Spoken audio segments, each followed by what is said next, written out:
오늘은 정죄의 영을 이기고 은혜의 공동체로 서라라는 주제로 우리가 말씀을 나눌 텐데요. 오늘의 말씀은 죄의 문제를 우리가 나눠야 합니다. 이 수요일 날 제가 원래 이제 순서는 주일 설교를 하고 수요일 날은 리마인드로 이제 조금 깊이 있는 것들을 다루는 시간이었는데, 지난주는 요 텀이 좀 잘 안 맞아가지고 리마인드가 아니라 리뷰를 해드렸어요. 주일날 이런 설교를 할 거라. 그래서 조금 개론적인 이야기들을 좀 정리를 해드려서 말씀을 드렸는데, 그때도 말씀을 드렸죠. 이 죄의 문제를 강단에서 이렇게 이야기하는 것이 자연스러운 일이어야 하는데, 지금 우리의 흐름상 이게 자유로워지기가 어려웠고, 뭔가 눈치를 봐야 하고 무언가 이렇게 분위기를 파악하면서 해야 하는 그러한 시대가 되어져 가고 있지만, 우리는 그 시대를 조금 더 믿음의 눈으로 바라보면서 분명하게 우리는 제시하고 짚어 넘어가고, 이 부분에 대해서 내가 이러한 고민을 해야 되겠구나 라는 생각을 가져보시면서, 우리가 좀 더 은혜의 공동체로 바로 서기 위해서는 이러한 부분을 노력해야 하겠구나, 내가 영적으로 대비해야 되겠구나 라는 것들을 우리가 생각해 볼 수 있는 시간이 되기를 소망을 합니다. 조금 후에는 예수님이 이 땅에 오신 날을 이제 기념해야 하는데, 벌써부터 열정적으로 준비하는 교회들은 또 바쁘게 돌아가고 있는데, 저희도 이렇게 준비를 할 겁니다. 우리는 축제를 기대하고 있습니다. 그날이면 추수감사절도 축제를 기대했고, 성탄절을 맞이하면 또 우리는 축제를 기대할 겁니다. 또 부활절이면 부활절에 합당한 축제를 기대할 것이고, 각자의 생일과 각자의 기념일이 오면 그 축제를 기대하게 됩니다. 이러한 축제를 기대하면서 우리는 영적인 기대와 회복, 그리고 되돌아봄에 대해서도 생각해 보아야 합니다. 특히 우리는 추수감사절을 통해서 되돌아봤습니다. 감사하지 못했던 것들이 감사가 되는 것. 예전에는 이것이 불편함이었는데 이제 제대로 깨달으니까 나는 이제 이게 감사가 되는 것. 우리는 이제 감사를 깨달아 갔고, 이제 주님이 이 땅에 오신 목적과 이유를 우리는 좀 더 깊이 깨달으면서 그 주님이 오신 것들이 무엇과 연결이 되어야 할까를 다시 한번 깨달아 볼 수 있는 그러한 되돌아봄의 시간들이 우리에게 필요할 줄로 믿습니다. 예수님이 이 땅에 오신 것은 명확합니다. 분명한 사실일 줄로 믿습니다. 바로 자신의 사랑하는 영혼들을 구원하기 위해서 오심을 저는 그렇게 믿습니다. 여러분들도 그렇게 믿으시기를 바랍니다. 구원하시기 위함이라는 의미를 다시 뒤집어서 생각해 보면 우리는 스스로 구원함에 이를 수 없다라는 사실을 알 수 있게 됩니다. 여기서 혼자 구원함을 얻을 수 있는 분이 계십니까? 아무도 없죠? 우리는 예수 그리스도를 통하여 구원함에 이를 수 있는 겁니다. 스스로 구원을 받지 못함은 스스로가 회복할 수 없다는 겁니다. 그러니까 회복도 내 힘으로 할 수 없어요. 회복도 내가 뭔가 해보겠지라고 의지를 갖고 움직일 수는 있으나, 그 회복을 성령이 임재하심으로 인하여 일으켜 세워주시지 않으면 일어나지지가 않는다라는 거예요. 그래서 우리는, 목사님 제가 일어나려고 오늘부터 결단해요, 오늘부터 제가 다짐을 했어요. 여러분, 인간의 힘으로 하는 거 얼마 못 가요. 해보니까 얼마 못 가요. 3일 하면 잘하는 거예요. 3일. 근데 그게 좀 더 발전이 돼서 열흘 이렇게 되기 시작하면 참 대단한 건데, 이게 하나님이 주시는 힘으로 가다 보면은 매 시간마다 우리가 하나님이 도와주셔서 목사님 감당했어요, 이 고백이 생기는데, 내 머리로 자꾸만 해서 뭔가 결과를 내버릇하다 보면 결국에는 내가 잘하고 나의 의가 드러내요. 그래서 우리는 하나님이 나를 스스로 회복하게 못하게 하시는 이유도 여기 있는 거예요. 하나님이 나를 통해 너는 회복되어야 돼. 그렇게 될 줄로 믿습니다. 옆에 분과 인사 나누겠습니다. 예수님을 통하여 회복합시다. 그리고 또 하나 우리가 가슴에 새겨야 합니다. 죄가 해결되어야 구원함에 이릅니다. 이 죄가 해결되지 않으면 아무것도 해결될 수가 없습니다. 그런데 오늘 우리가 이야기하려고 하는 이 죄의 문제는 다른 게 아니라 뭔가 선과 악을 그 1차적인 표현을 하려고 하는 것은 아닙니다. 우리는 내면에 있는 것들, 그리고 자연스럽게 교회 안에 묻어져 있는 그러한 풍토들, 우리는 거기서 우리는 깨달음을 얻어가기 위해 오늘 우리는 정죄의 영이라는 그러한 포인트를 갖고 말씀을 보려고 하는 것입니다. 우리는 흔하게 선과 악에서 악에 속한 것을 죄라고 하고, 신앙적으로 하나님이 원하시지 않는 행위를 죄라고 말하고 있습니다. 아이들에게 처음에 죄를 가르칠 때에는 깨끗한 것과 검정색으로 가르쳐요. 그래서 마음의 문을 활짝 열면 시커매지고 하나님이 오시면 하얘지고, 이제 아이들에게는 그렇게 가르쳐 주죠. 그런데 그 아이들에게 가르쳤었던 죄의 기준을 아직도 지금 우리가 그 정도로만 이해하고 있는 정도라면 우리는 조금은 하나님께 부끄러워해야 되는 수준이라는 거예요. 그 이상을 우리는 구하고 그 이상을 실현하고 그 이상을 깨달아가는 믿음의 백성이 되어야 한다는 것이죠. 오늘 우리는 이러한 죄 중에 정죄에 대해서 영적 고민을 해보려고 합니다. 사랑하는 그리고교회 성도 여러분, 보이지 않는 전쟁이 가장 치열한 곳이 어디일까요? 교회가 가장 치열한 전쟁터라는 것을 우리는 기억해야 합니다. 아니 목사님 무슨 말도 안 되는 소리를 하세요. 어떻게 이렇게 하나님의 성전이 전쟁터가 되냐고, 어떻게 거룩한 곳이 전쟁터가 되고 있냐고 라고 이야기하고 있지만 말씀을 들어보면 아 그렇구나라고 생각될 거예요. 우리가 교회에 올 때 무엇을 가장 기대합니까? 오늘 교회 오실 때 뭘 기대하고 오셨어요? 나는 오늘 교회 가가지고 꼭 하나님의 말씀을 들어야지. 나는 오늘 꼭 교회 가가지고 맛있는 점심을 먹어야지. 나는 오늘 꼭 교회 가가지고 내가 누가 관심 있어하는 친구에게 오늘 또 마음을 표현해야지. 이렇게 생각을 하는 사람도 있고, 나는 오늘 찬양하다가 성령 충만해야지. 나는 오늘 기도할 때 좀 더 깊이 기도해 봐야지. 각자 기대하는 것을 갖고 교회에 왔을 거예요. 하지만 앞서 말한 기대와 동시에 반드시 기억해야 할 것은 교회가 영적 전쟁의 최전선이라는 사실은 항상 잊지 말아야 합니다. 이 악한 영은 어디보다 교회를 공격하려고 합니다. 왜냐하면 여기를 무너뜨려야지만 자기가 원하는 걸 이룰 거 아니겠어요. 그리고 또 우리가 그런 고백을 해요. 주님이 내 안에 계시니, 주님이 내 안에 계시니, 주님이 계신 곳이 곧 성전이니, 교회 안에 주님이 계신, 이 마음속에 주님이 계신 자들이 모여 예배하는 곳이니 그곳에 그들을 무너뜨리면 자연스럽게 연쇄적으로 다 무너질 것 아니겠습니까? 그러니 이 똑똑한 악한 영은 교회를 공격을 합니다. 그리고 성도를 공격을 합니다. 특히 주님이 내 안에 계시다고 고백하는 이들을 공격합니다. 악한 영이 교회를 공격하는 것은 아주 지극히 당연한 사실입니다. 교회가 하나님의 나라가 임하는 곳이고 복음이 선포되는 곳이고 영혼이 치유되고 회복이 되는 곳이니까 누구보다도 거기를 먼저 공격해야 하는 게 맞을 거 아니겠어요. 그러니 여러분들과 저는요, 악한 영에게 공격의 대상이에요. 그런데 우리는 악한 영이 나를 공격의 대상으로 여겨서 다가오는데 우리는 그것에 대하여 조금 마음을 크게 생각하지 않고 우리는 희한하게 성도와 성도 간의 공격의 대상, 때로는 목회자와 성도가 서로의 공격의 대상이 되고, 그래서 결국에는 꼭 거기서 싸워서 승리해야 하는 그러한 문제로 많이 변질되어져 가고 있는 모습도 사실이지만 우리는 이 부분에 대해서 깨어있는 영으로 대비할 수 있기를 소망을 합니다. 악한 영이 교회를 쓰러뜨릴 때 가장 대표적으로 사용하는 무기 가운데 하나가 바로 정죄의 영입니다. 무슨 영이라고요? 정죄의 영. 요한계시록 12장 10절의 말씀을 한번 보겠습니다. 시작. 내가 또 들으니 하늘에 큰 음성이 있어 이르되 이제 우리 하나님의 구원과 능력과 나라와 또 그의 그리스도의 권세가 나타났으니 우리 형제들을 참소하던 자 곧 우리 하나님 앞에서 밤낮 참소하던 자가 쫓겨났고. 아멘. 여기서 우리의 형제들을 참소하던 자, 이것은 뭐냐 하면 새 번역본으로 보면은 우리의 동료들을 헐뜯는 자, 그러니까 얘를 계속 상처를 내는 거고 헐뜯는 자를 이야기하는 겁니다. 자, 정죄의 영에게는 특성이 있습니다. 첫째, 어떠한 특성이 있느냐? 말을 언어처럼 포장하지만 실제로는 독을 뿜습니다. 둘째, 진리를 말하는 것 같지만 사랑이 빠져 있습니다. 셋째, 문제를 해결하는 것 같지만 실제로는 사람을 고립시킵니다. 정죄의 영은 이렇게 세 가지의 특성을 가지고 있습니다. 오늘 본문 로마서 2장 1절에서 5절은 이 정죄의 영을 폭로하고 우리가 어떻게 승리해야 할지를 가르쳐주고 있다는 겁니다. 정죄의 영은 자기의 의를 가장하여 들어옵니다. 본문 2장 1절에서 자기 의에 대해서 이야기하고 있습니다. 우리 1절을 함께 읽겠습니다. 시작. 그러므로 남을 판단하는 사람아, 누구를 막론하고 내가 핑계하지 못할 것은 남을 판단하는 것으로 내가 너를 정죄함이니 판단하는 내가 같은 일을 행함이니라. 아멘. 여기서 판단하다는 단순한 조언이나 옳고 그름을 평가하는 것이 아닙니다.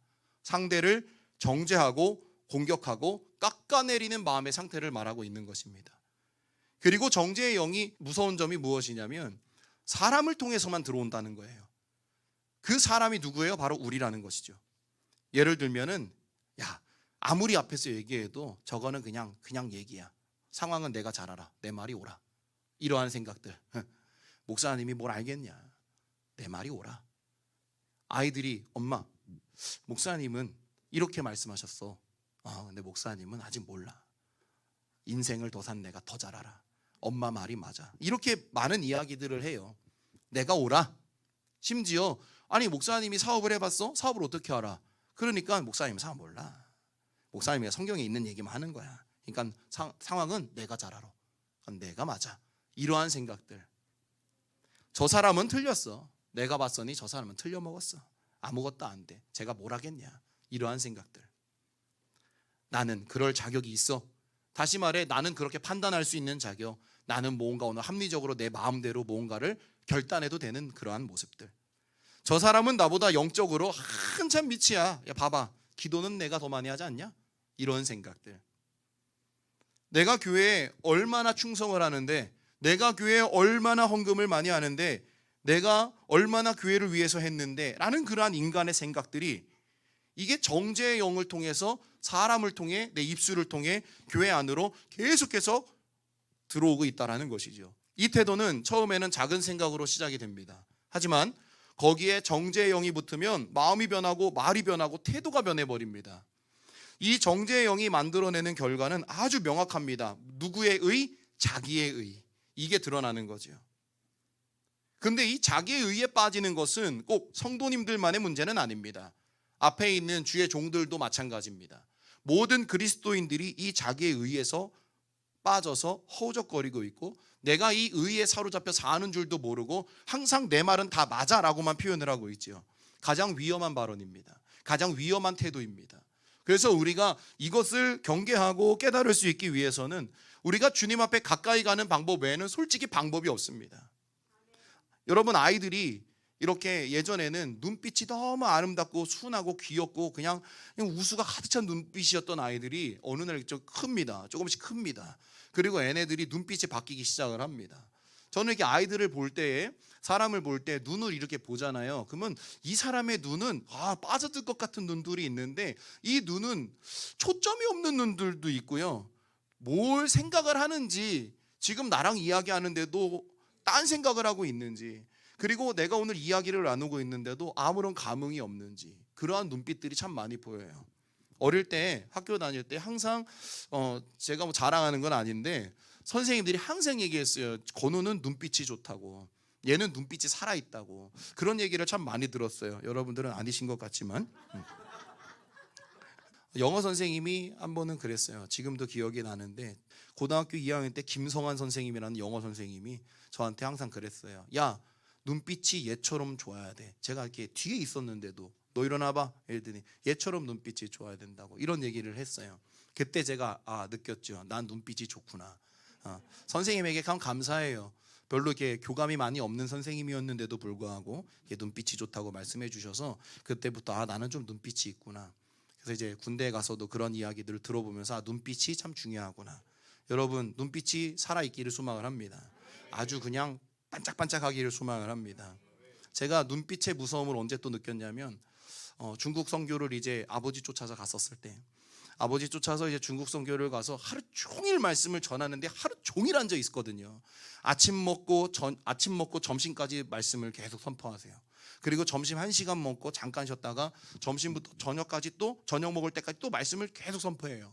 그리고 저녁 먹고 나서도 잠깐 말씀과 큐티를 나누고 또 각자의 성도들과 큐티를 나누고 이야기를 나누고 고백을 나누고 하면서, 그리고 이제 거의 새벽까지 이야기를 하고 잠깐 자고 또 일어나서 그걸 일주일 하시는데, 저는 설교를 하는 것도 아니고 그냥 앉아 있는 거잖아요. 아버지의 말씀을 하는 걸. 죽을 지경이었어요. 너무 힘들어서. 근데 그 많은 사람들이요, 그 시간에 말씀을 엄청나게 사모하며 듣고 있는 그 눈빛을 볼 때 와, 무섭다 라는 게 처음이었어요. 여러분, 그래서 우리는 이 눈빛이라는 거, 이 영적인 눈빛이 굉장히 우리에게는 중요합니다.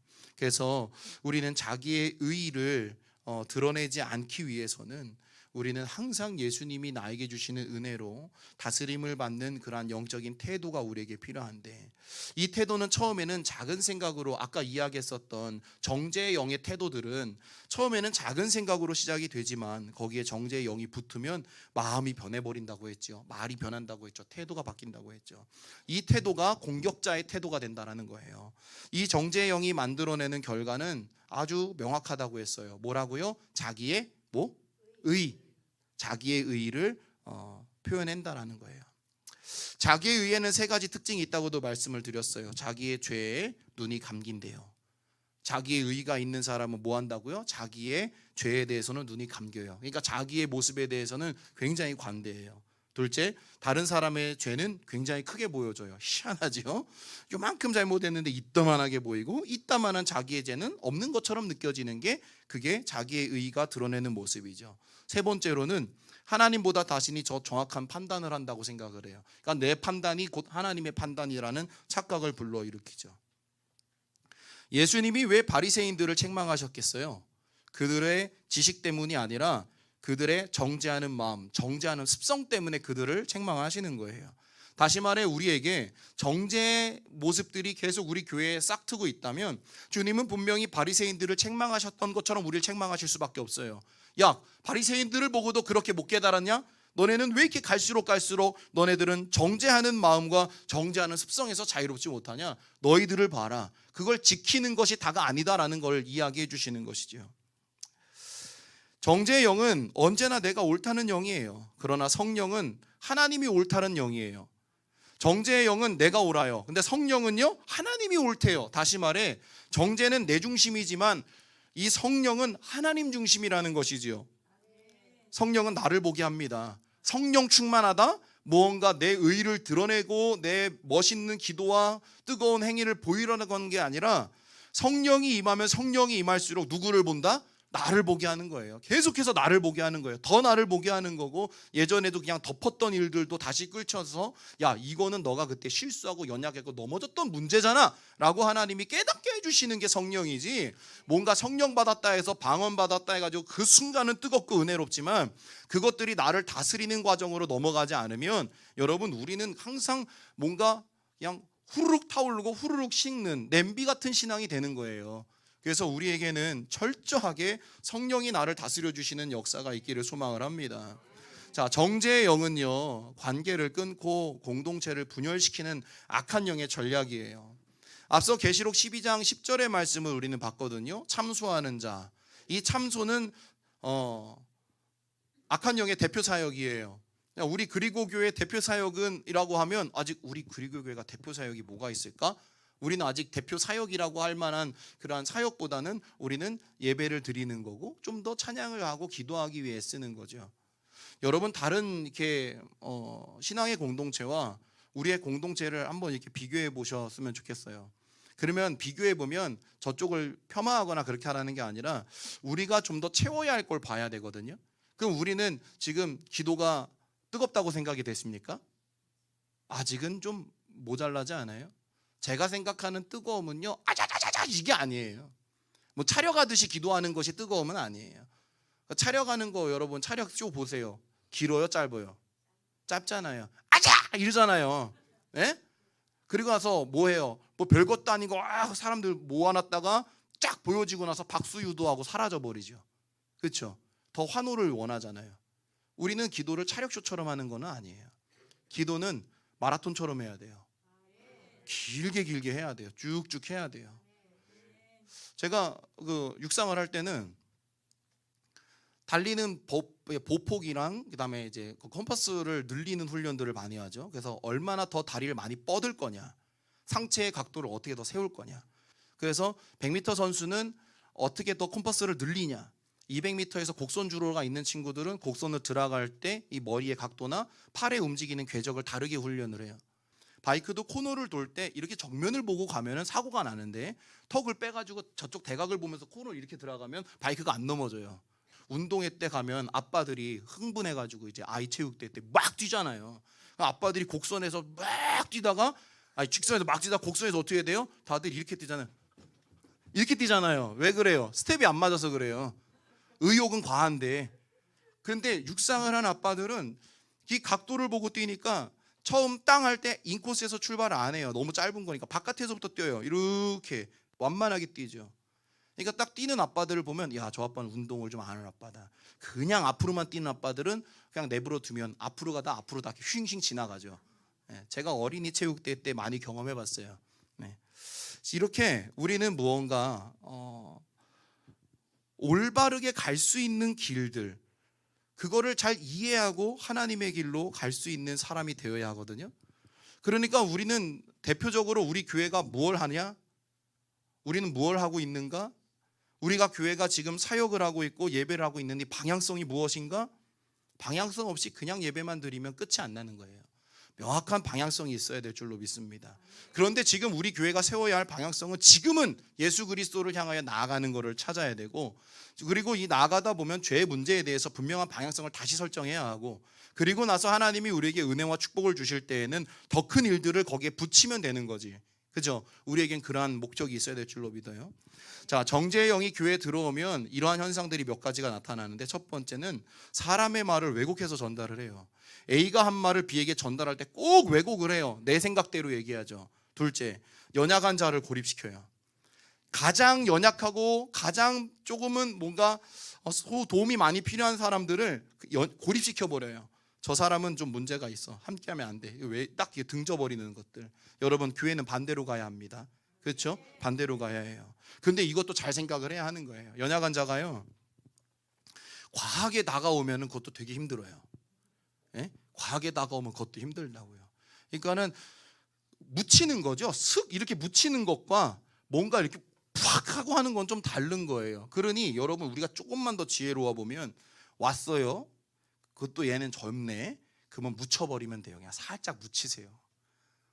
반가워요, 슥 묻혀주기만 하면 돼요. 그러면 돼요. 근데 그때부터 그냥 감아버린다 그런 표현을 많이 쓰잖아요. 그냥 딱 갈고리를 딱 감잖아요. 그냥 감으면 안 감겨요. 요즘 젊은 친구들은 감으면요 이렇게 돌아요. 이렇게 감죠, 이렇게 돌아요. 그러니까 묻혀주기만 하세요. 내가 너에 대한 사랑이 있어. 내가 너를 오늘 예수님의 자녀로 맞이할 준비를 했어. 너와 함께하니까 너무 좋아. 묻혀주기만 하세요. 슬슬 묻혀주기 시작하다 보면 슬슬 뭔 냄새가 나요? 사랑의 냄새가 나고 사랑의 느낌이 와요. 그러다 보면 고립이 안 되겠죠. 근데 우리가 자연스럽게 우리의 열정으로 때로는 고립을 시킬 때가 있는데, 우린 이것도 조금 생각해 보기를 바라고, 또 하나, 세 번째는 분파를 자꾸 만들어요. 야, 우리 쪽이 더 영적으로 건전해, 저쪽은 좀 문제가 있어. 네 번째로는 공동체 분위기가 무겁고 기쁨이 사라지고, 또 다섯 번째는 상대의 실수를 확대해서 퍼뜨려요. 언제나 과장돼요. 기쁨도 과장, 슬픔도 과장, 죄악도 과장. 정죄의 영은 늘 이렇게 움직입니다. 비난, 그리고 거리감을 만들고 불신하게 하고 고립을 시키고 분리시켜서 파괴시키는 거. 이게 악한 영이 보여주고 있는 모습들인데, 이게 교회가 깨지고 분열될 때는 여기서 벗어나지를 못하고 이 안에서 문제가 생기고 있어요. 여러분, 이 단계는 언제나 같습니다. 악한 영은 변하지 않습니다. 늘 교회를 찢으려고 합니다. 공동체를 나누고 상처로 확대를 시켜버립니다. 그러니까 정죄의 영이 역사하는 교회는 사람은 많아도 늘 행복하지가 못한 거예요. 여러분들에게 묻습니다. 예배하는 이 시간이 행복하십니까? 그 고백대로 되시기를 소망을 합니다. 하나님의 인자하심은 정죄가 아니라 회개로 인도하십니다. 4절 말씀에 혹 내가 하나님의 인자하심이 너를 인도하여 회개하게 하심을 알지 못하여 그의 인자하심과 용납하심과 길이 참으심이 풍성함을 멸시하느냐, 이렇게 말씀하고 계시거든요. 하나님은 우리의 죄를 당장 심판하지 않아요. 왜 그럴까요? 굉장히 중요한 포인트예요. 하나님은 당장 심판하시지는 않아요. 죄를 가볍게 보셔서가 아니에요. 기다려주시는 거예요. 네가 내 앞에 엎드려 구할 때까지 내가 한 발짝 물러나서 기다려줄게. 그게 내가 너를 사랑하는 표현 방식이라는 거예요. 그러니까 여러분, 우리가 죄를 깨닫고 스스로 능동적으로 하나님 앞에 엎드려서 성령의 울림으로 인하여 회개하게 하는 거, 이게 그리스도의 사랑이에요. 탕자가요, 아버지의 분깃을 받아가지고 지 잘났다고 나갔는데 결국 뭐 먹고 살아요? 돼지 지엽열매만 삭다가 안 되겠다 싶으니까 아버지 앞에 와가지고 저를 그냥 종으로 받아달라고 하는데, 아버지가 뭐래요? 네가 왜 종이야? 내 아들이지. 그냥 기다려주셔서 받아주시잖아요. 정죄의 영은 즉각적인 고발을 요구해요. 근데 성령은 기다림이에요. 정죄는 죄인을 무너뜨리려고 하지만 성령의 권면은 죄인을 살리는 거예요. 그러니까 미약하고 연약한 존재들은 교회에서 살아야죠. 예수 안에서 살아야죠. 그들이 새 생명을 하나님이 새 생명을 그들에게 얹어 주시는 거 아닙니까? 기억하십시오. 정죄는 파괴가 목적이고 성령의 권면은 회복이 목적이다. 정죄는 낙심을 낳고 권면은 회개를 낳습니다. 정죄는 분열을 만들고 권면은 회복을 만듭니다. 정죄는 몸을 찢고 권면은 몸을 세웁니다. 회개 없는 완악함은 결국 뭐를 쌓냐면 진노를 쌓는데 5절 말씀을 보면은 다만 내 고집과 회개하지 아니한 마음을 따라 진노의 날 곧 하나님의 의로우신 심판이 나타나는 그날에 임할 진노를 내게 쌓는도다 라고 이야기하고 있어요. 여기서 쌓는다는 것은 보물처럼 저장한다라는 의미인데, 다시 말해 회개 없이 고집으로 살아갈 때에는 우리도 모르는 사이에 심판이 저축되어지고 있다라는 거예요. 정죄의 영은 자신의 죄는 보지 못하게 만들고 회개하지 못하게 만들잖아요. 회개하지 않으면 영적인 민감함이 사라져요. 마음이 굳어져요. 하나님의 음성이 들려지지가 않아요. 결국 정죄의 영은 상대를 무너뜨릴 뿐 아니라 자신도 무너뜨려요. 정죄의 영은 공동체를 파괴하고 동시에 본인도 죽이는 거예요. 그런데 나 죽는지 모르고 계속 거기에 정죄하는 영으로 내가 사용되어지고 있는 거죠. 하나님은 우리가 회개하는 공동체, 은혜 안에서 사는 공동체, 상대를 세우는 공동체가 되기를 원하십니다. 여러분, 우리는 이 지금 정죄의 영을 나눈 걸 갖고 이젠 우리 교회는 4가지의 길을 나가야 하는데요. 첫 번째는 말하기 전에 출처를 분별해야 합니다. 이게 하나님이 주시는 말씀인가를 정확하게 우리는 유추하고 나아가야 할 줄로 믿습니다. 성령은 항상 사랑으로 말하게 해요. 그러니까 정죄의 영처럼 급하게 말하지 마세요. 뾰족하게 말하지 마세요. 그 뭔가 이야기해야 돼. 오늘 무슨 일이 있었네 꼭 이야기하리라 해가지고 문 앞에 딱 기다리고 있다가 야! 하고 이야기하는 거는 정죄의 영이에요. 예? 그렇게 되면요, 들어오려고 했다가 아유 씨 그냥 문 닫고 가버리지. 예? 너가 여기 있어? 그러면 이 사람이 여기 있어요. 그러면 돌아가지 않을까요? 저도 학교에서 사고 칠 때 문에 선생님이 있으면 돌아와서 담 넘어갔어요. 왜냐하면 가면 죽을 걸 뻔히 아니까요. 안 가는 거죠. 여러분, 그런 거 아니겠어요? 정죄의 영은 언제나 급해요. 언제나 뾰족해요. 성령은 항상 사랑으로 없는 것 같은데 슬쩍 묻혀놓으면 그 냄새가, 그 느낌이 너무 오래 남는 거, 우리는 그걸 기억해야 합니다. 둘째, 정죄가 느껴지면 비판 대신 중보 기도로 반응해야 합니다. 아, 이제 정죄하는 것들이 생기는구나. 그러면 여러분, 싸울 필요도 없어요. 말 섞을 필요도 없어요. 아니야 라고 뭔가 핑계를 댈 필요가 없어요. 우리는 저 사람이 저렇게 마음을 갖고 있구나, 뭔가 불편하구나. 하나님, 이 상황 속에 나에게 지혜를 주셔서 내가 부드럽고 사랑하고 내가 품을 수 있는 마음을 주시옵소서라고 우리는 기도로 반응해야 할 줄로 믿습니다. 셋째, 공동체의 약점을 덮고 상처를 싸매는 교회가 되어야 합니다. 상처가 나면 상처를 싸매주시되, 이 상처를 싸매주고 나서 우리가 상처를 귀로 듣고 나서 내 입은 상처를 발설하는 입이 되어서는 안 돼요. 다른 사람들이 힘들게 고민하고 힘들게 권면해서 자기의 입을 토해냈는데 거기서 막 축복기도 해줄 건 다 해줬는데 뒤돌아서 가지고 아무개 집사는 저랬대 이러면서 얘기하면 여러분 다 죽는 거예요. 그래서 뭔가 그 시간에 신앙의 고백을 했었을 때 그 얘기를 듣고 기도하고 그들에게 축복하고 돌아서며 항상 마음으로 생각해야 할 것은, 하나님, 오늘 여기서 나눈 것들을 내 입으로 무언가 끄집어내지 않을 수 있도록 내 입술을 다듬어 주시옵소서라고 꼭 기도해야 돼요. 네 번째는 나부터 회개하는 겸손의 영성을 가져야 돼요. 뭐가 잘 안 된다면, 뭐가 잘 부딪힌다면요, 아우 너 때문에 그래. 흔히들 교회가 부흥이 잘 안 되면 누구 때문에 그래? 그건 되게 좋은 교회인데 앞에 있는 너 때문에 그래가 많이 나와요. 네가 문제가 많아서 그래. 네가 설교를 그렇게 하니까, 네가 찬양을 그렇게밖에 못하니까, 네가 기도를 그렇게밖에 안 하니까 안 되는 거야 라고 이렇게 은근히 이렇게 손가락질을 이렇게 가슴에서는 이렇게 하고 있거든요. 그럼 반대로 앞에는 뒤를 향해 뭐라고 하겠어요? 너는 이라고 표현하면 그거 어떻게 되는 거예요? 다 죽는 거예요. 깨어있는 자는 먼저 엎드린다라는 거죠. 그게 바로 겸손의 영일 줄로 믿습니다. 결론입니다. 십자가 앞에 설 때 정죄의 영은, 따라해 보겠습니다, 힘을 잃는다. 십자가 앞에 서면 정죄의 영은 힘을 잃는다라는 거예요. 우리 사랑하는 그리고교회 성도 여러분, 정죄의 영이 두려워하는 것이 무엇인지 아십니까? 바로 예수 십자가예요. 그렇죠? 네, 십자가입니다. 왜냐하면 십자가는 모든 정죄의 근거를 제거합니다. 로마서 8장 33절을 보면요, 이런 말씀이 있어요. 누가 능히 하나님께서 택하신 자들을 고발하리요? 의롭다 하시니는 하나님이시니라. 이렇게 고백합니다. 정죄의 영이 말합니다. 야, 너는 죄인이잖아. 정죄의 영이 말합니다. 너 더러운 놈이잖아. 너 이제 끝났어. 너 어쩔래? 사람들이 네 얼굴을 보고 뭐라 생각하겠어? 정죄의 영이 제 마음속에 와서 자꾸 그런 얘기를 해요. 그리고 많은 사람들에게 저 사람 쳐다도 보지 마. 더러운 놈이야. 근데 십자가는 말합니다. 괜찮아. 그 죄 예수님이 다 용서하셨어. 너는 이제 괜찮아. 이제 일어나. 하나님은 너에게 회복의 영을 더하여 주셨어. 담대해. 이게 하나님이 하시는 말씀이라는 거죠. 정죄의 영은 사람을 고립시키고 무너뜨리지만 성령은 사람을 회복시키고 일으킵니다. 오늘 우리는 이 정죄의 영의 거짓과 공격을 끊고 은혜가 세워지고 또 은혜로 서로 세워지는 그러한 교회가 되어야 할 줄로 믿습니다.